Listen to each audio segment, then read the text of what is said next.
الحمد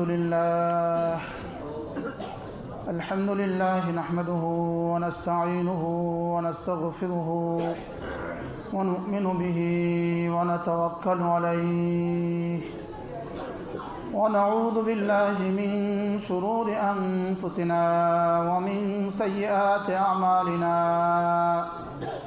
من يهده الله فلا مضل له ومن يضلله فلا هادي له ونشهد أن لا إله إلا الله وحده لا شريك له ونشهد أن سيدنا محمدا عبده ورسوله اللهم صل على محمد وعلى آل محمد كما صليت على إبراهيم وعلى آل إبراهيم إنك حميد مجيد اللهم بارك على محمد وعلى آل محمد كما باركت على إبراهيم وعلى آل إبراهيم إنك حميد مجيد أما بعد فأعوذ بالله من الشيطان الرجيم بسم الله الرحمن الرحيم فقلت استغفروا ربكم إنه كان غفارا يرسل السماء عليكم مدرارا ويمددكم بأموال وبنين ويجعل لكم جنات ويجعل لكم أنهارا وقال تعالى استغفروا ربكم ثم توبوا إليه يمتعكم متاعا حسنا إلى أجل مسمى ويؤتي كل ذي فضل فضله صدق الله العظيم আল্লাহ তাআলার ফজল, আল্লাহ তাআলার করম, আল্লাহ তাআলার মেহেরবানি, যিনি আমাদেরকে শুধু আর শুধু আল্লাহ তাআলার জন্য জমা হওয়ার তৌফিক দান করছেন, এজন্য বলি আলহামদুলিল্লাহ।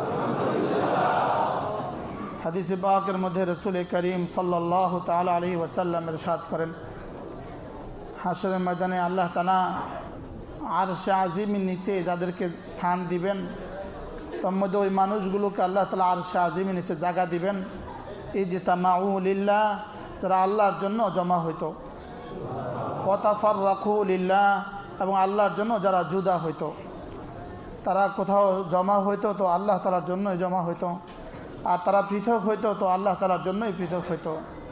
তারা তো ওয়া আতু লিল্লাহ ওয়া আতাউ লিল্লাহ, তারা দিত তো আল্লাহ তাআলার জন্যই দিত। ওমানাউ লিল্লাহ, আর যদি রুখতো, কোথাও বাধা দিত তো আল্লাহ তাআলার জন্যই বাধা দিত। এরা বলতো তো আল্লাহ তাআলার জন্যই বলতো, এরা শুনতো তো আল্লাহ তাআলার জন্যই শুনতো, এরা মসজিদে যাইতো তো আল্লাহ তাআলার জন্যই যাইতো, আর এরা বাজারে যাইতো তো আল্লাহ তাআলার জন্যই যাইতো। বলে এদের জিন্দেগির মাকসাদ ছিল শুধু আল্লাহ, এদের কথা বলা ছিল আল্লাহ তাআলার উদ্দেশ্যে, এদের শোনাও ছিল আল্লাহ তাআলার উদ্দেশ্যে। এরা যখন চুপ থাকতো তো আল্লাহ তাআলার জন্যই চুপ থাকতো, এরা যখন ঘরে যেত তো আল্লাহ তাআলার জন্যই ঘরে যেত, আর এরা যখন সফর এখতিয়ার করতো, সফরে বাইর হইতো তো আল্লাহ তাআলার জন্যই বাইর হইতো। বলে এদের হায়াতের মাকসাদ ছিল শুধু আল্লাহ, এদের জিন্দেগির মাকসাদ ছিল শুধু আল্লাহ। আল্লাহ তাআলাকে রাজি করাই ছিল এদের জিন্দেগির মাকসাদ। আল্লাহ তাআলা এদেরকে আরশে আজিমের নিচে ছায়া দিয়ে দিবেন। যেদিন সূর্য 1.5 হাত উপরে হবে, জমিন তামার হবে। একটু কল্পনা করেন তো, সূর্য যদি 1.5 হাত উপরে হয় আর জমিন যদি তামার হয় তো গরমটা কেমন হবে বলেন? লা জিল্লা ইল্লা জিল্লা আরশি, আল্লাহ তাআলা আরশে আজিমের ছায়া ছাড়া আর কোনো ছায়াও হবে না। তো সেদিন তাপটা কেমন হবে? জমিন তামার কেন হবে? যেমন বৈদ্যুতিক তার তামা দিয়ে কেন তৈরি হয়? তামা সবচেয়ে বেশি বিদ্যুৎকে ক্যাচ করে, বিদ্যুৎ ধারণ করে, এবং তামাতে সবচেয়ে বেশি দ্রুত বিদ্যুতায়ন হয়। এই জন্য তার তৈরি হয় তামা দিয়ে। জমিন তামার কেন করে দিবে? যেন সূর্যের আগুন সবচেয়ে দ্রুত ক্যাচ করে, দ্রুত ধারণ করে। তো জমিন যদি তামার হয় আর সূর্য যদি 1.5 হাত উপরে হয়, কি পরিমাণ তাপ হবে বলেন? একটু তাসাব্বুর তো করেন, একটু চিন্তা তো করেন তো দেখি কি হবে। কি ভাই,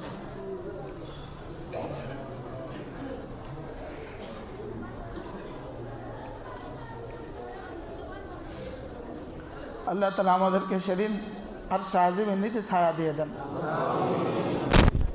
সেদিন 7 শ্রেণীর মানুষকে আল্লাহ তাআলা আর শাহজিমের নিচে ছায়া দিবেন। প্রথম হলো ইমামুন আদেল,